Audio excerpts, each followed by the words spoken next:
The second week of December brought surprising developments like bold moves from industry giants, record-breaking milestones, a fan-favorite character making a stunning appearance, and mixed reactions to one of this year's biggest game award events. In this video, we're rounding up some of the most notable stories in the world of video games this past week. Let's jump right in. Ubisoft is in serious trouble.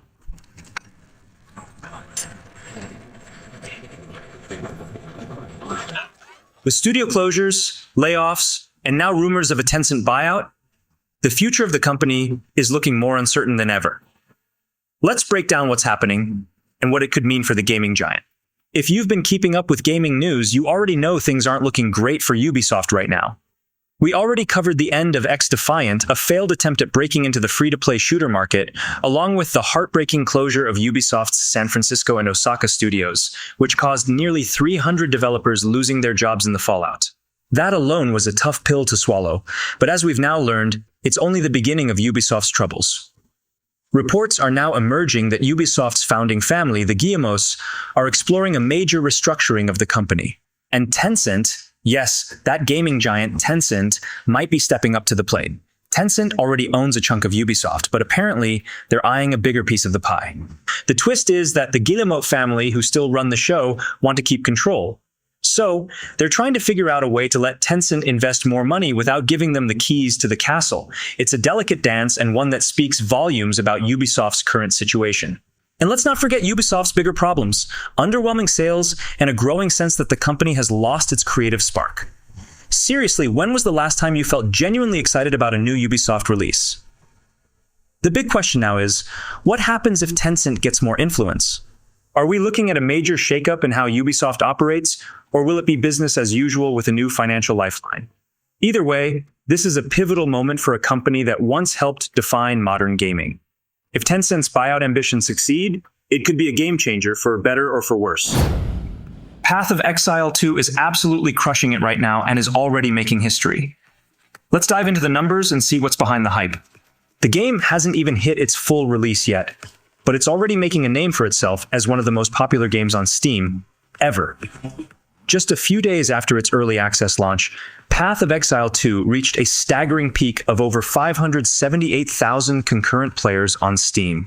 To put that in perspective, that's more than double the peak player count of the original Path of Exile, and it firmly plants the sequel among the top 15 most played Steam games of all time. But the hype didn't just start on launch day. Even before release, Path of Exile 2 was dominating Steam's bestseller charts, outpacing heavy hitters like Counter-Strike 2, Baldur's Gate 3, and even Cyberpunk 2077. Clearly, players have been eagerly waiting for their chance to dive back into the dark and gritty world of Rayclast.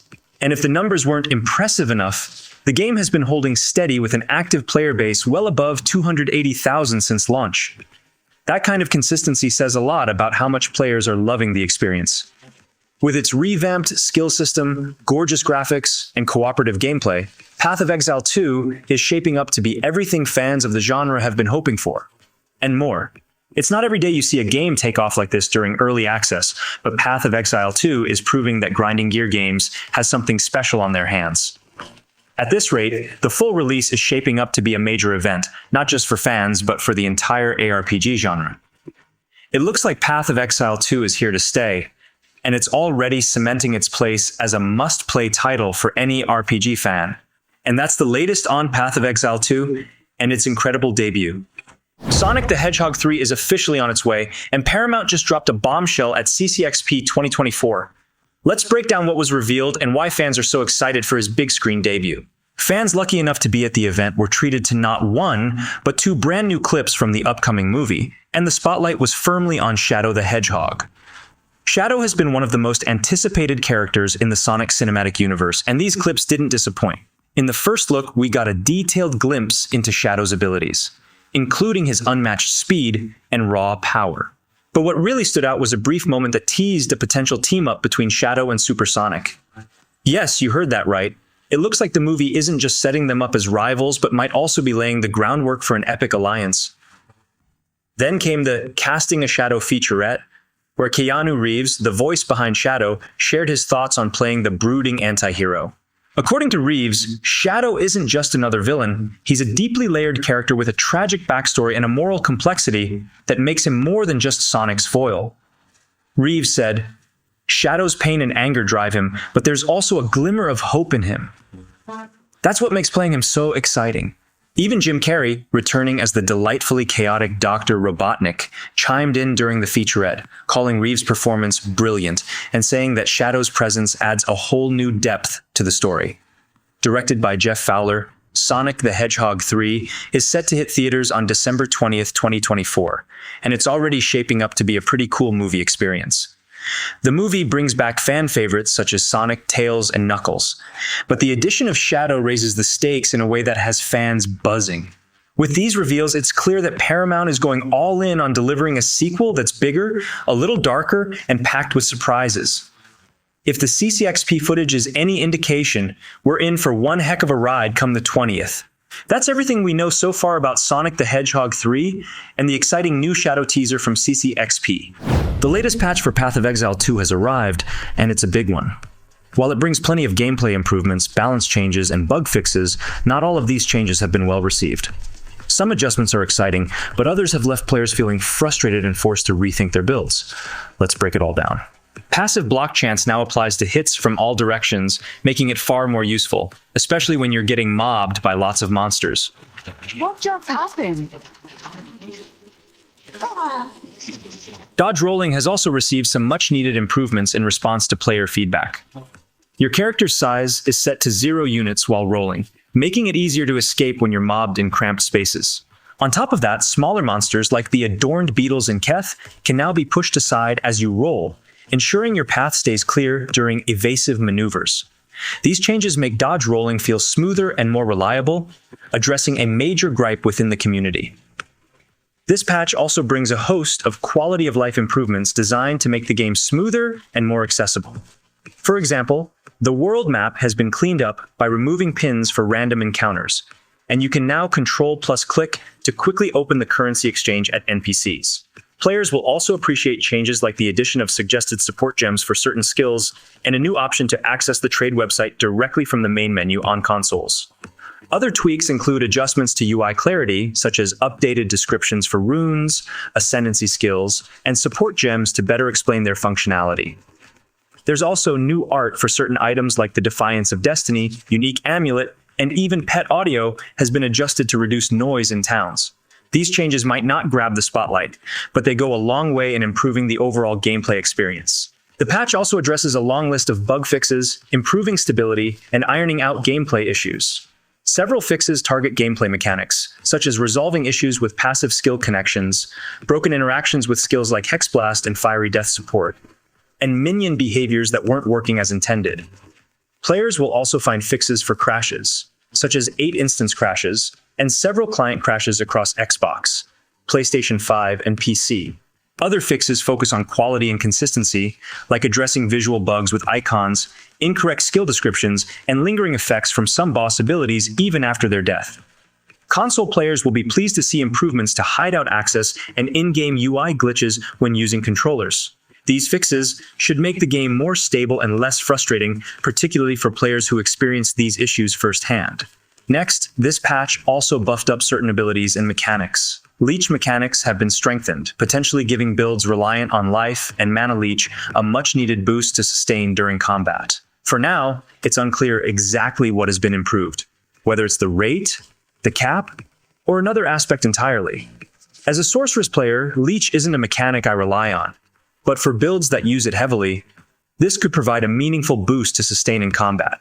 The Armor Break debuff also received a significant buff, with its duration doubling from 6 to 12 seconds, providing more uptime for damage bonuses. Bone Shatter, an early game melee skill, now hits targets more reliably, making it a smoother option for players during the early stages of their journey. Incinerate has also received a performance tweak in this patch. Instead of creating segmented patches of ignited ground, it now creates circular areas. While this doesn't change the skill's core functionality, it should improve performance, particularly in situations with multiple overlapping effects or large-scale fights. We can't talk about this patch without addressing the nerfs, and they've left many players feeling frustrated, myself included. Some of these changes drastically alter how certain mechanics and abilities function, forcing players to rethink their builds. Rain of Arrows and Firestorm, for example, now have a hit rate limit to prevent them from dealing excessive damage against large bosses. While this adjustment reins in their boss melting potential, it will have little impact during regular encounters, so these skills remain effective in most scenarios. But trigger gems were hit even harder. Energy gain is now tied to monster power, making it far harder to trigger spells during regular fights. Builds like Cast on Freeze, which previously triggered reliably, now require 9 to 11 freezes just to activate. This has left many builds struggling to maintain their effectiveness, particularly in map clearing. The adjustment may make triggering more reasonable in boss fights, but for map clearing, it severely hampers the functionality of builds relying on this mechanic. To give you an idea of how this feels in practice, I now find it easier to clear mobs by casting Comet manually or using Snap when an enemy gets frozen. While a small nerf might have been justified, this feels like an overcorrection that risks bricking builds entirely. Adding to the frustration, respec is prohibitively expensive, making this change a significant hurdle for players who need to rework their characters.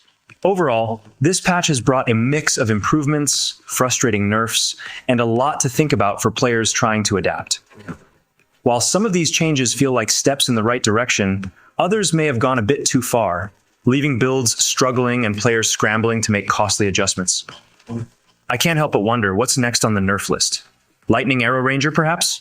To be fair, Path of Exile 2 is an evolving game, and we can only hope Grinding Gear Games continues to listen to feedback and refine these mechanics in future updates. Good evening, everybody!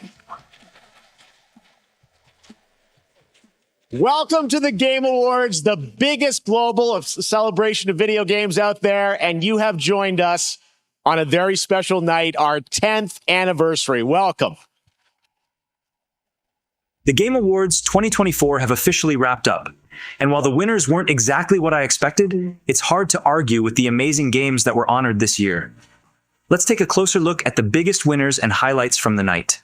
First up, Senua's Saga Hellblade 2 took home Best Audio Design for its incredible soundscapes that truly brought the world of Senua. What lies behind their eyes? Listen. It's coming. He's here. How's my baby? He can smell your fear. What's he saying?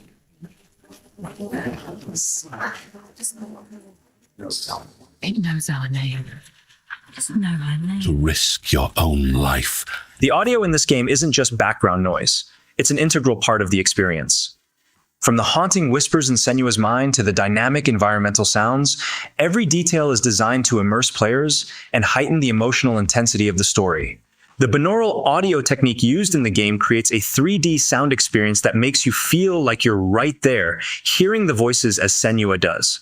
This innovative approach to sound design is what makes Hellblade 2 stand out and earn this award. Melina Juergens also won Best Performance for her gripping portrayal of Senua, a well-deserved recognition for her dedication to this character. Her performance is deeply emotional and raw, perfectly capturing Senua's struggles with mental health and trauma. Juergens fully embodied the role, delivering an intensity and vulnerability that left a lasting impression on players.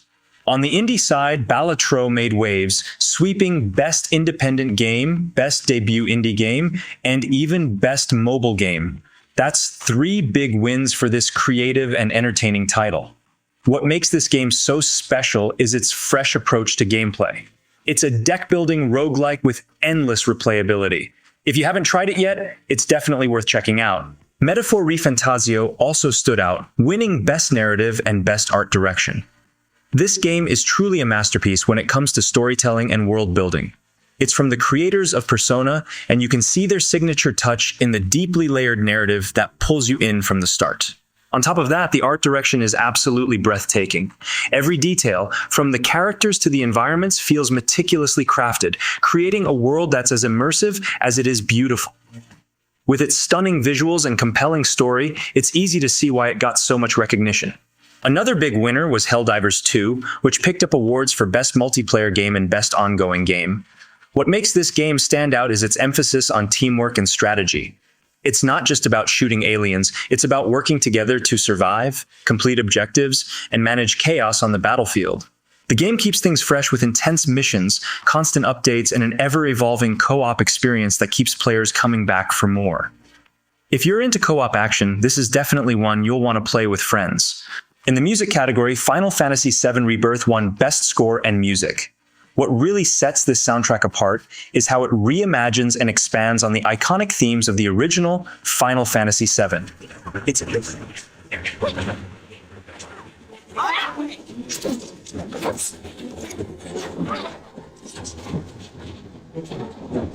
It's a perfect blend of nostalgia and innovation, with sweeping orchestral tracks, emotional melodies, and heart-pounding battle music that elevate every moment of the game. For fans of fighting games, Tekken 8 took home the award for Best Fighting Game. It's no surprise, really. This game brings the classic Tekken experience to the next level with stunning visuals, refined mechanics, and a roster packed with fan-favorite characters. The Best Adaptation Award went to Fallout for its live-action series. I actually haven't watched it yet, but I'm hearing some good reviews about it. From what I've read, the series does a fantastic job capturing the essence of the Fallout universe, with its post-apocalyptic setting and iconic Vault-Tec elements. It's not easy to adapt a game with such a dedicated fan base, but it seems like Fallout managed to strike the right balance. For the most anticipated game of 2024, the award goes to Grand Theft Auto 6. Fans have been waiting for this one for years, and the excitement surrounding it has only continued to grow. No other game even comes close, except maybe Monster Hunter Wilds, which has its own dedicated fan base, eagerly awaiting its release. But let's be honest, when it comes to sheer anticipation, GTA 6 is in a league of its own. And in the content creation space, Queso won Content Creator of the Year. Queso's content is known for its relatability, resonating with a wide audience. He started out creating NBA 2K videos on TikTok and quickly gained a following with his humor and creativity. From there, he expanded to Twitch, streaming games like Five Nights at Freddy's and Granny, which further showcased his versatility and ability to connect with his audience. Winning this award just proves how much of an impact he's made in such a short time. Meanwhile, Black Myth: Wukong took home Best Action Game, and it's easy to see why. This game turned heads with its jaw-dropping visuals and fluid combat inspired by Chinese mythology. It's one of those rare titles that feels like an instant classic, combining fast-paced action with a story that's rich in culture and lore. Honestly, I wouldn't have been surprised if this game had won Game of the Year. But as it turns out, it didn't, because this year's top honor went to Astro Bot. Astro Bot didn't just win Game of the Year, it also earned awards for Best Game Direction, Best Action Adventure Game, and Best Family Game, a testament to its outstanding design and execution. Now, I'll admit I personally thought Black Myth: Wukong might have taken the top prize, but honestly, I really enjoyed Astro Bot, and Team Asobi absolutely earned this recognition. In the end, both are great games with or without the awards. What makes Astro Bot so special is its ability to combine fun, accessibility, and creativity into one incredible package. Every aspect of the game, from the stunning visuals to the tight, responsive controls, feels polished and intentional. The result is an experience that's cohesive, memorable, and brimming with charm. It's a masterclass in design, offering perfectly tuned gameplay mechanics, imaginative levels, and a sense of wonder that appeals to players of all ages. It's the kind of game that's easy to pick up but hard to put down. This recognition is well earned for Team Asobi, and here's hoping this level of prestige inspires them to continue creating fun, imaginative games that capture hearts, just like Astro Bot. So that's the roundup. What do you think of this year's winners? Were there any surprises for you? As always, have a wonderful day, and I'll see you in the next video.